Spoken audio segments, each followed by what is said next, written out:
What's up, everyone? Welcome back to another episode of the CaliKidOfficial Podcast. This is episode number 23, so let's get right into it. So this past week we had a whole bunch going on. So apparently there's some beef between Swizz Beatz and Drake.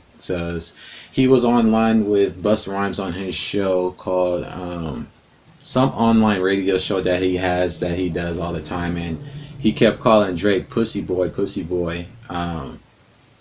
Busta was talking about how a song that he did with him leaked. The song is called Stay Down, and I guess this was recorded on their days at Cash Money, and I'm guessing Swizz feels some type of way about Drake, so he kept calling him pussy boy online. So fast forward some time after that, he started copping pleas and issues and apologies, saying that I shouldn't have said that, and it's not really that big of a deal or whatever. But word has gotten back to Drake, and his associates didn't respond. So right here, this is Chubbs, which is Drake's right hand man. It says, "We don't need no apology. It's clear you don't like us, so act that same way when you see us, pussy." And then TV Gucci is I guess another person associated with Drake's camp. He says, "Fuck your sorry pussy, real Swizz. See you soon. Happy Father's Day, fuck boy." So this is about the heat about to get turned up, but from what I know, Swizz is backed by the Rough Riders or whatever. But this isn't the time for all of that. If you ask me, I think this whole thing could have been settled with a phone call or something rather than putting it on the internet. We need to be, sticking by one another and not partaking in pointless beefs. So hopefully that's resolved or whatever, because for me that came out of nowhere. So they have something happened where Swizz feels some type of way. There's a theory that when Alicia Keys was thanking Drake for getting on that track they did together, Fire Awake or something like that. There was a record that Drake and Alicia Keys did together, and she thanked Drake for getting on that record during the Versus battle she had with John Legend. So maybe that irked Swizz to say what he said, sometime after that. But moving on from that, we got some more beef. So apparently a verse from a song that Eminem did with rapper Conway from Griselda made its way, to the masses. Someone leaked his original verse, and basically he was taking shots at Joe again and P. Diddy as well as Revolt. So let's go on over to that. Alright, so this first part, it says, "Wasted tissue, tell this journalist stick to the stuff he knows, like always running from Migos. Here's a mic, there a mic, everywhere a mic. Share and share alike, but just don't compare alike. Instead of comparing me, pick a fair fight." So basically, this is directed at Joe. He made reference to the incident Joe had when he was on Everyday Struggle with the Migos. Since then, the Migos and Joe have pretty much squashed that beef. And then he's talking about how nowadays everybody's rapping, and it's much easier for people to come up rapping than it was from when he come up, and he's saying, "Don't compare me to the new age people who didn't have to grind as hard as I did." And then in the next part it says, "Somebody," oh no, that's from another song. Hold up. Okay, this is the next part. It says, "Yeah, shout to Puffy Combs, but fuck Revolt. Y'all are like they fucked up remote, ha ha. Now I get why our buttons broke." So that was a double entendre playing at Joe Budden's last name, as well as the Revolt network being, a TV network, and the whole, remote control TV, that whole thing. Because you press him, but he don't do nothing, though. Damn it. Especially when it comes to punches thrown. So right here, Eminem is basically trying to goad Joe Budden into a rap battle. And that's what that was. Because you press him, but he don't do nothing, though. He's been taking shots at Joe Budden for the better part of like a year or so. And Joe Budden has yet to respond. He's pretty much saying that he loves everyone and he's not coming out of retirement for that or whatever. Because Joe has been pretty critical of the projects Eminem has been putting out. Some of his projects have been lackluster, like that Revival album, that was garbage. Then he followed that up with the Makeup album Kamikaze, and then he just put out another album recently as well. So yeah, basically he's just trying to goad him into a rap battle, and Joe isn't taking the bait. So I'm guessing he's mad at that. But since this happened, Revolt responded to what Eminem said and basically said, fuck you too, to Eminem. And then Eminem, see right here, it says fuck you too, Eminem. And then he put out a response to what happened. He says, I agree with Revolt. This is an unnecessary distraction. I never meant for that verse to be heard. I was heated in the moment and thought better of it and decided to pull it back. Stuff that I never intended to release continues to leak from the huge WeTransfer hack. Okay, so this is what I'm guessing is how these songs is getting leaked. These artists are putting their songs on some type of cloud service and then they're being hacked and released to the public. Because I was like, how is it that Drake's songs keep getting leaked? So they have to have them on a cloud somewhere. Because I doubt the engineers that they're working with would just take the songs off the hard drive and leak them. Because that was one of my theories. Maybe an engineer or something is pissed off for some reason, and that's why they're releasing music and stuff like that. But it says the WeTransfer hack, and I'm assuming WeTransfer is some type of cloud storage thing. So let me see real quick. WeTransfer is the simplest way to send your files around the world. Share files up to 2 gigabytes for free. Yeah, so it's some type of cloud service. I figured.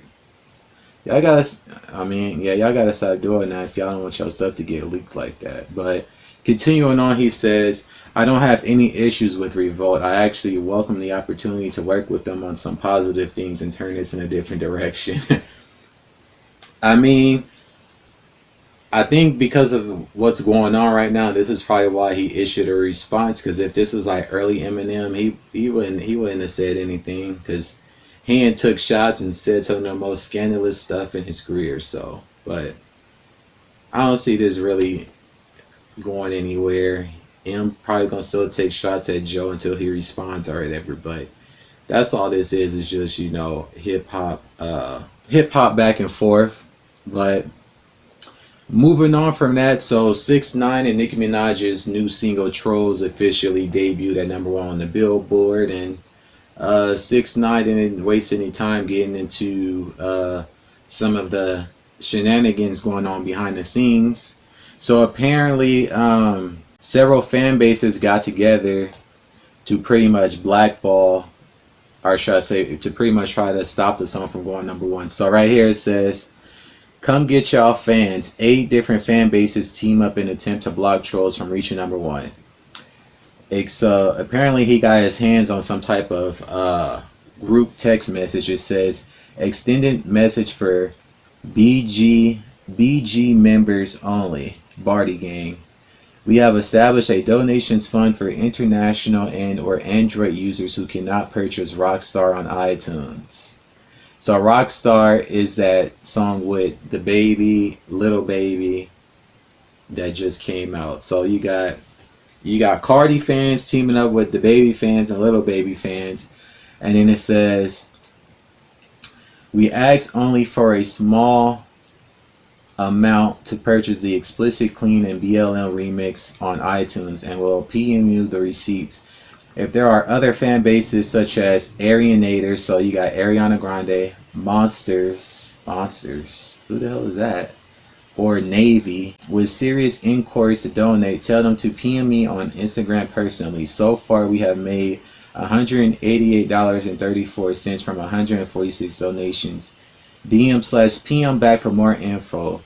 Update. Quinn has personally cashed apped over $100 to chart prediction pages to post false predictions on Wednesday/Thursday. We are currently waiting on a response from Simon. Again, we are trying to get in contact with Atlantic to see if they can do anything for Rockstar like they did for BY or something radio deal. So yeah, they basically tried to band together to prevent his song from going #1. And there was another video that he had put out about a label executive basically clowning him and saying you're not gonna reach #1 because people ain't gonna play your song on radio or put it in Spotify playlists, and which is what's been going on. He's not going to be supported on radio because the people that control radio don't like him, and then he's not going to be put in a playlist because the people that runs those playlists don't like him as well. So if you look at it from that perspective, this was an interesting accomplishment because you had radio against him, you had playlisting against him, but he still managed to go #1 with his record. So, hats off to him.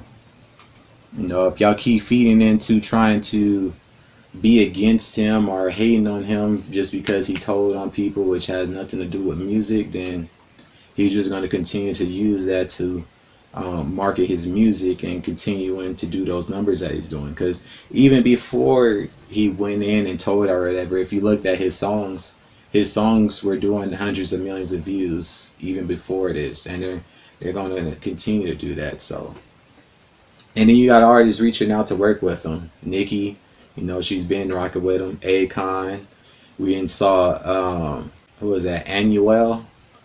Him and Anuel got online to talk about, I guess, doing a Spanish song, which is ironic because Anuel said he wasn't going to work with the dude because he snitched. So you're seeing a lot of backtracking from people, but moving on from that, we also got some new music this week as well. So I wanted to get into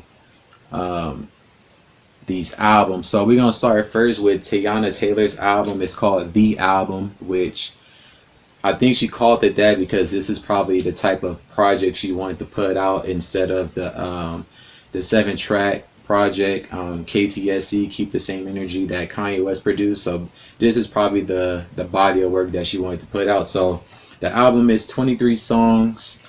The album starts with an intro of her basically giving birth to her daughter. It's basically a voice call of her giving birth, her husband Ahmaud Arbery, and him on the phone with the medical services, basically directing them what to do or whatever. And then if you look at the cover, it's very Afrocentric as well, which is pretty dope. So yeah, if you look at the cover, she has the shape afro, she has the golden jury and all that stuff. That's a reference back to Africa because that's where all that stuff comes from. The Nubian queen, the Nubian princess, that whole aesthetic.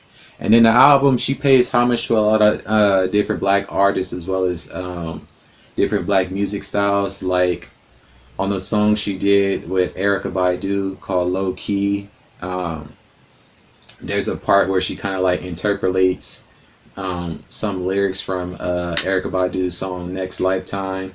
Then you have the song Boomin', which interpolates lyrics from the song 808 by the R&B group Black that was around, I believe that was like the 90s or early 2000s. Their song is called Boom Like an 808, Circles Like a Figure 8, that whole thing. And then there's a reggae portion of the album, tracks 10 and 11. She also references Aaliyah for the song Try Again, which was produced by Timbaland. She also did like a flip of the song Mace did with Total called, basically her song is called How You Want It, and then the track is a flip of the song Tell Me What You Want. So basically Teyana played the role of Total, and then King Combs, which is P. Diddy's son, he played the role as Mace. So that was an interesting flip right there. And then she interpolates Juvenile's flow on the song Made It. So it's pretty interesting. For me, the songs that I liked the most on here were Low Key, Morning, Boomin', Bad, and Concrete. And then the album ends with her basically preaching love for oneself and others, because that's something that's lacking in the lacking in the world right now, love of everyone. You know, there's a whole bunch of negativity going on, so it was dope that she ended it, you know, on a positive note. For me personally, I would have probably reduced it to about 15 to 16 tracks. 23 is a bit much, but overall I gave it a 6.5 out of 10, which is not bad. Pretty solid album. If you guys haven't listened to it, you can check it out for yourselves. But moving on from that album, T Grizzley, he dropped his project The Smartest, 17 songs. It opens up with an introspective record, basically talking about him chasing a pop record, and he feels as though that he was neglecting his core fan base. So he said that he was, in the future, he wasn't going to try to chase those type of records. He was just going to give you the feel good from the heart records that he's known for. So that was cool. On the record, everything, he dropped some jewels to the youth, which I think is dope, you know, because the younger audiences is looking at these are looking at these artists that's in their, you know, 20s and 30s, and they're mimicking what they're doing. So it's cool for an artist, you know, to do that. Standouts for me for this project was Trenches, Rap a Lot, The Smartest, Intro, Everything, and Satish. And it was pretty cool. He ended the album with a song with Queen Naija, and it's basically a call to end police brutality. So that was pretty cool, and I gave the album 10 out of 17, which comes out to about 59%, or 5.9 out of 10. So overall, pretty solid project. And then we also get an EP from Wale called The Imperfect Storm, which is pretty much an interesting reference to everything that's going on. In Imperfect Storm, you got the COVID going on, you got rioting and protests going on, you got unemployment at the all-time high. Just pretty much sums up everything going on. So it's 6 tracks, and it basically addresses current society issues. On the opening track, he's basically talking about everything that's going on, and how should he maneuver through this situation. And yeah, so it was pretty cool. I gave it 4 out of 6, 67%. Overall, pretty cool. And then the album cover is basically like a city, very dark and cloudy, which speaks to the mood of the situation, and you have like a car on fire or whatever. So overall, 3 solid projects put out. If you guys haven't checked them out, make sure you guys go listen to those as well. We got an update on the next versus battle. So we're going to be getting Fabolous versus Jadakiss, which is set to take place June 29th, 5 p.m. Pacific Standard Time, 8 p.m. Eastern Time. This is a pretty interesting matchup because they put out a joint mixtape where they were basically dueling each other from the perspective of Freddie versus Jason, which I thought was pretty cool. And now we're going to actually get them in a versus battle, so that should be dope as well. We also get word of some new music that's set to be released. So NBA, Youngboy, and Rich the Kid are set to release a joint mixtape. It's called Nobody's Safe, and the release date is one of 3 days, either July 1st, 2nd, or 3rd. Basically, they want the fans to choose when the release is going to be, and it's expected to be 13 songs. The interesting thing about it is I was wondering why NBA and Rich the Kid posted a video where they were like in the back part of one of their houses, and then NBA pushed Rich the Kid into the pool, because I guess they were recording music together. So, you know, artists release different type of promotional materials to build up hype for their projects. So we're going to be getting that next month. And moving on from that, we got some very unfortunate news. Rapper Huey died at age 31. He was murdered. So if you guys aren't familiar, Huey was a guy that had the record Pop, Lock, and Drop It, which is very big in the 2000s. His real name is Lawrence Frank, and it says that this took place June 25th in Kinfolk, St. Louis, on the 8100 MLK Boulevard block in front of a house. Apparently he was with someone and somebody else got hit, but the other person is expected to survive. But it's very unfortunate that, that happened. That's crazy. It's like, wow. So, condolences to his family and, everyone that knew him.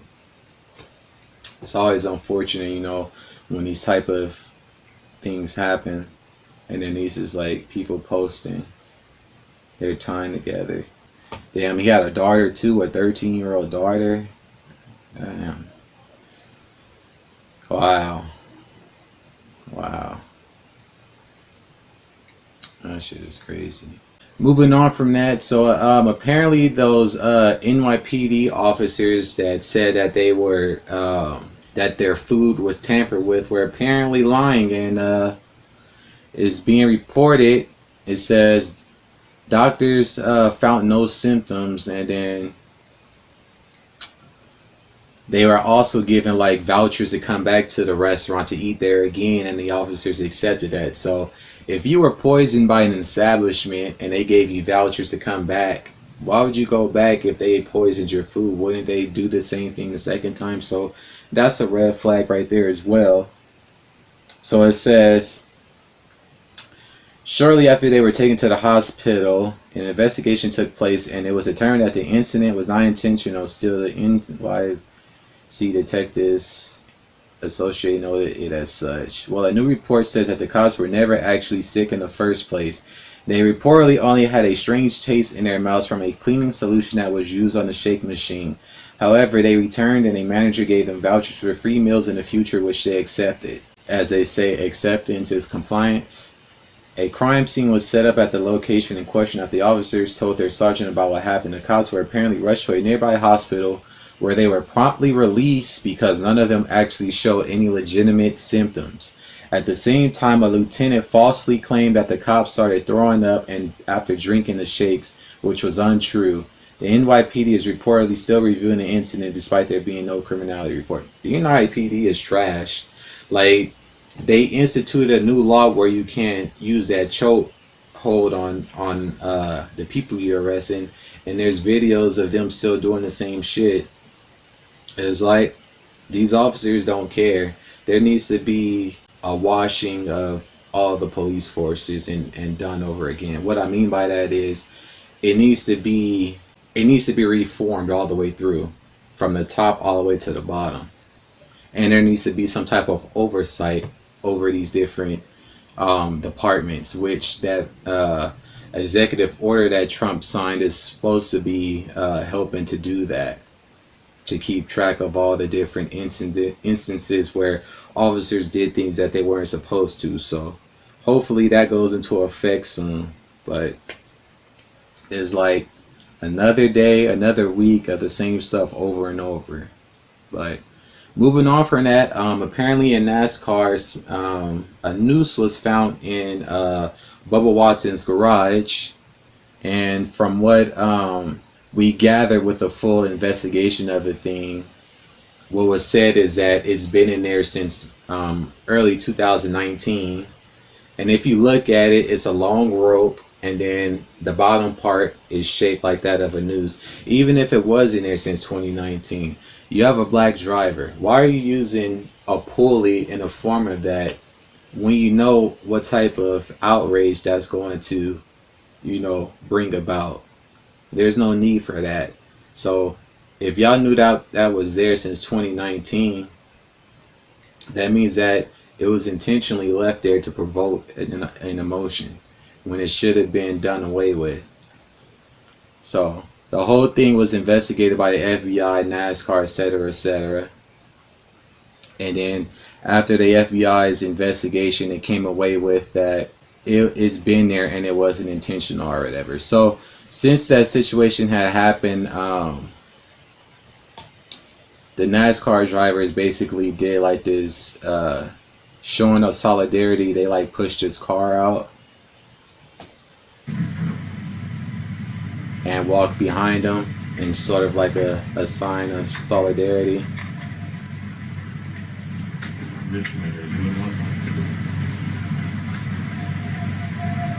I guess some people in the South feels as though that they're way of life is being threatened because they can't fly a Confederate flag or whatever. You know, as they say, heritage, not hate. I mean, well, if a German did the same thing, they had the Nazi flag. Heritage, not hate. You know, people are going to feel some type of way about that. You know, you have people tearing down Confederate statues and stuff. That's all good, but more than just that needs to happen. There needs to be some form of reparations. There needs to be some form of acknowledgement of what's been going on.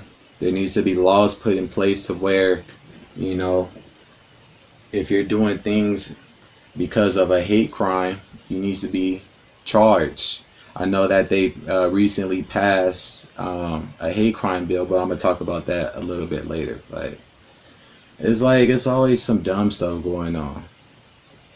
Speaking of which, Justin Bieber is in the news because apparently someone's accusing him of sexual assault, which from what I've read from the whole thing, he basically has receipts basically refuting all of those accusations. So let's get into it. So an anonymous woman on Twitter says he forced himself on her at a hotel in 2014, and then he responds with a series of tweets to discredit that. So the person is going by Danielle. On March 9th, 2014, I was assaulted by Justin Bieber.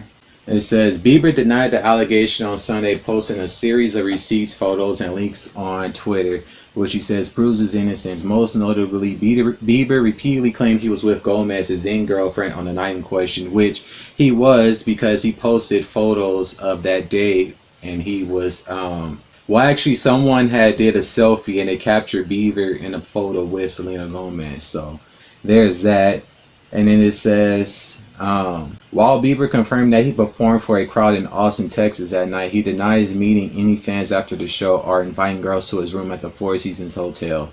He says, what this person did not know was that I attended that show with my then girlfriend, Selena Gomez. He wrote, furthermore, I stayed with Selena and our friends at an Airbnb on the 9th, and on the 10th stayed at a West End because our hotel reservation at La Quinta and not the Four Seasons was messed up. Bieber posted screenshots that appeared to show payments made to an Airbnb and the West End Hotel. His name does not appear on any receipt, but he claimed that Mike Lowry was his alias, which a lot of celebrities do that. When they check into hotels, they usually check in under an alias, or they have someone on their team check in under their name so as to not alert people to them being at the hotel. That's pretty standard. So these is like the screenshot images from Alec Lacan, Thursday, March 6, 2014, 2:39 p.m. South by Southgate House details.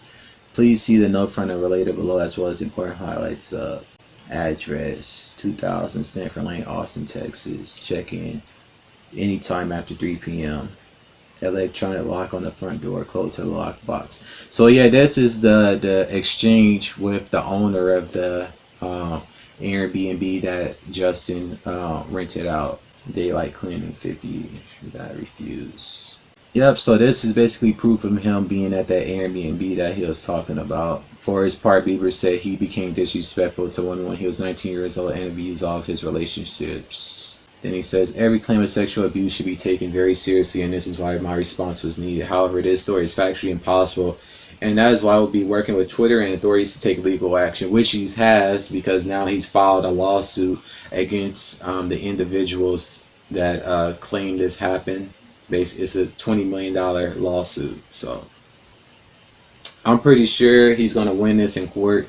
And one thing I do have to say about situations like this is it's very unfortunate that you have some people that choose to lie about these type of allegations, because then it paints a bad light on those that it actually happens to, and it actually hurts their cases. So what I think needs to happen is, if you falsely accuse someone of sexual assault or rape, you should be put in prison so that it sets a standard that there's some type of repercussions, because you shouldn't be able to ruin someone's life and lie about something happening and then nothing happens to you. Like this happened to this guy that went to Poly High School in Long Beach, California. They actually made a movie about it. I think his name was Brian Banks. Basically, some situation happened and this woman falsely accused him of rape, and he ended up having to do 8 years in prison. And then eventually, the woman told someone, and they got out that she lied about the situation, which pretty much ruined his life, ruined his NFL career, and everything. Even though he got a chance to work out for an NFL team, it's like you've been away from football for almost 10 years, so it's like is very messed up and is very unfortunate. So a law needs to be passed that punishes those that falsely accuse people of, sexual assault and stuff like that. Moving on from that, apparently Shaun King has ruffled some people's feathers about how the white Jesus has been used as a form of racial supremacy, white supremacy, which it has, because if you go into the Bible, there's a verse in there that basically says his hair was white like snow and woolly. And if you know, wool is very coarse, which is, the same as black people hair. Our hair is very coarse, it's not thin.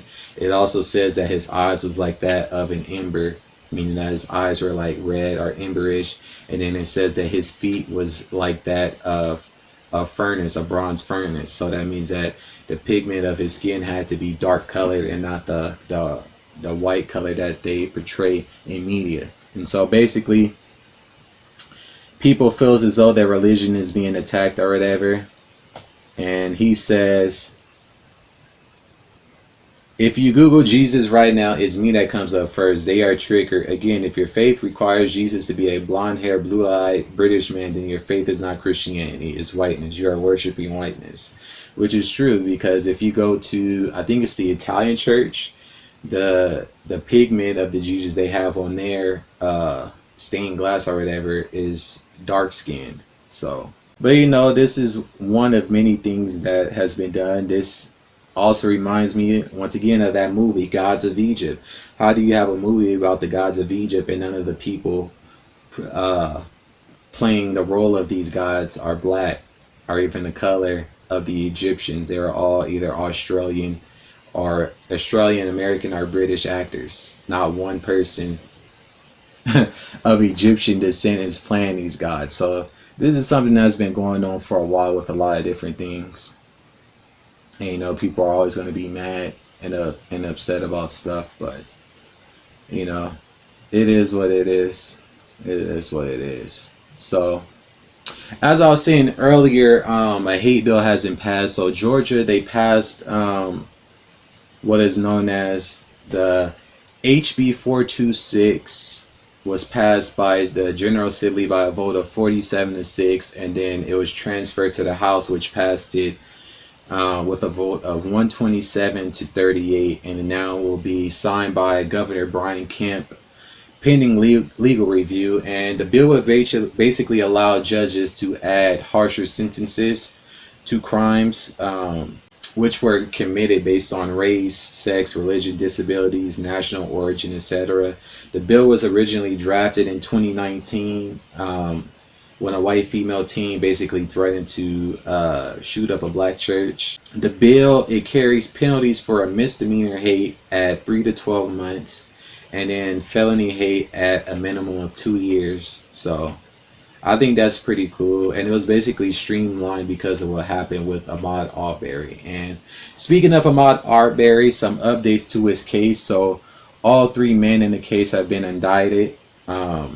Travis McMichael, Gregory McMichael, which is the father, Travis is the son, and William R. Bryan is the guy that was recording the incident, have all been indicted on malice, felony murder, aggravated assault, false imprisonment, and criminal attempt to commit false imprisonment. So basically what an indictment is basically you can move forward with a trial. An indictment basically means that charges can be brought against the individuals, which has happened. So the next stage is basically they're going to meet in front of a judge. The judge is going to announce the charges, and then the defendants are going to either enter a plea of guilty or not guilty.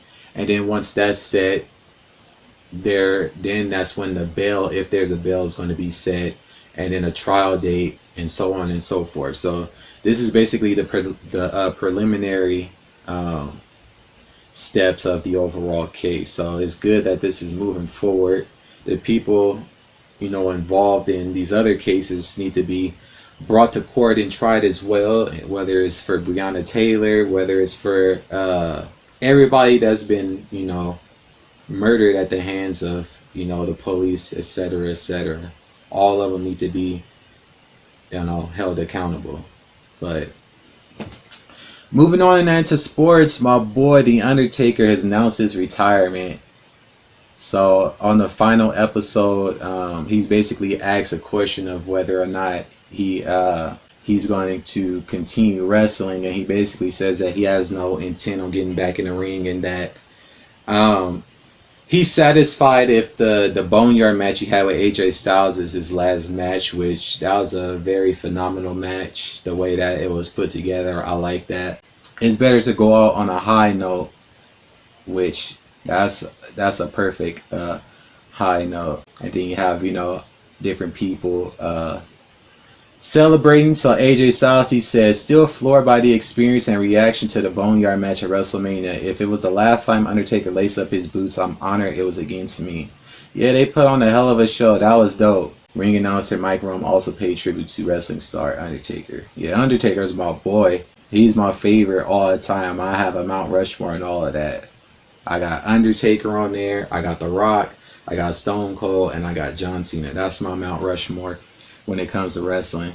He said the only way he might possibly entertain the idea of coming back is if it was like some type of emergency.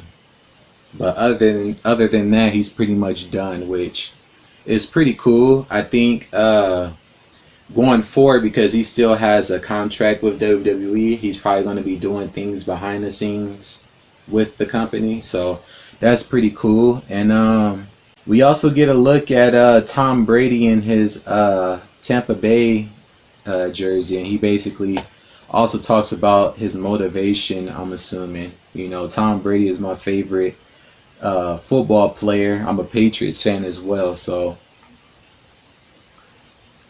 this is the video right here.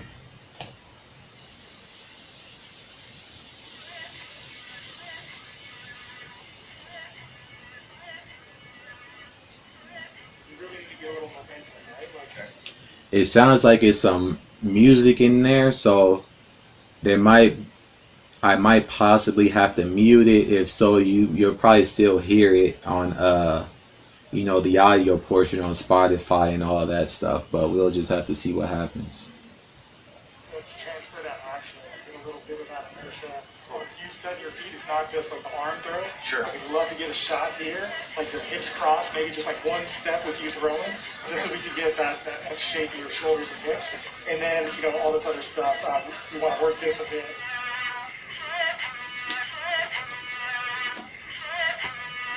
All right, on you. Football was my first love. It really was. For me to love it like that has enabled me to work hard at it. To work hard at it and learn lessons over the course of time to work more efficiently. Even if you just want to turn, right? Even if you start here and then just turn through. Alpha! Let's go! Check the mic. 57 is the mic. We can always focus on the thing that maybe didn't work or didn't go our way or this. So that's. I don't know, man, with this COVID shit going on. I don't know if these leagues is going to be able to start back up. I know the NBA, they've ran a test recently. Sometimes when you lose, that's where you learn the most. And like 16 players came back positive. Ooh. Yeah, that right there, I hated that. That's when he went down for the, what was that, the 08 season, when they went 16-1. And that Chiefs safety basically took Brady out, and that same safety took out Grob too. I think he was targeting both of them because they both went down with the same injury by the same player. I feel like I've still made a lot of improvements, and I still feel like I can continue to do it at a championship level.